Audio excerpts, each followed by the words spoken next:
Hello guys, ഇന്ന് നമ്മൾ ഒരു ആട്ടിൻകൂട്ടിൻ്റെ അകത്തിരുന്നാണ് ഭക്ഷണം കഴിക്കാൻ വേണ്ടി പോകുന്നത്. ആട്ടിൻകൂട്ടിലിരുന്ന് തിന്നാനാണെങ്കിൽ നാട്ടിലെവിടെയെങ്കിലും ഇരുന്നാൽ പോരെ എന്ന് വിചാരിക്കുന്നുണ്ടോ? എന്നാൽ അങ്ങനല്ല കേട്ടോ. ഇത് കുറച്ച് ഫേമസ് ആയിട്ടുള്ള ഒരു റെസ്റ്റോറൻ്റ് ആണ്. ഇപ്പം നിങ്ങൾ കാണുന്നത് ഒരു ലിവിങ് റൂഫാണ് കേട്ടോ.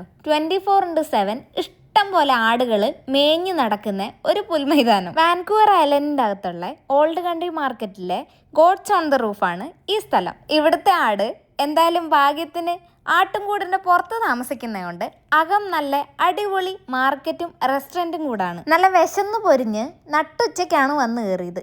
എന്തായാലും നമുക്ക് കുറച്ച് സ്വീറ്റ്സിൽ തന്നെ തുടങ്ങാം. വാൻകൂവർ ഐലൻഡിൽ വന്നിട്ട് നമ്മൾ ഈ ഫ്രൈസ് കഴിച്ച് വെടിഞ്ഞുകൊണ്ട് ഇപ്പം ഞങ്ങൾ അതില്ലാത്ത എന്തെങ്കിലും ഒരു ഓപ്ഷൻ തപ്പിയാണ് അധിക സമയം ഫുഡ് ഓർഡർ ചെയ്യുന്നത്. വയറ് നിറച്ച് ഫുഡൊക്കെ കഴിച്ച് VIP ഒരു പ്രാവശ്യം കൂടെ ദർശനം കൊടുത്ത് നമ്മൾ എന്തായാലും മാർക്കറ്റ് ഒന്ന് എക്സ്പ്ലോർ ചെയ്യാന്ന് വിചാരിച്ച് നടന്നു തുടങ്ങി. നല്ലൊരു ബിസിനസ്സുകാരനാണ് എന്തായാലും ഈ റെസ്റ്റോറൻറ്റിൻ്റെ ഉടമ. ഫ്രീ ആയിട്ട് ആടിനെ മോഡലാക്കിയാണ് ഇവരുടെ കച്ചവടം.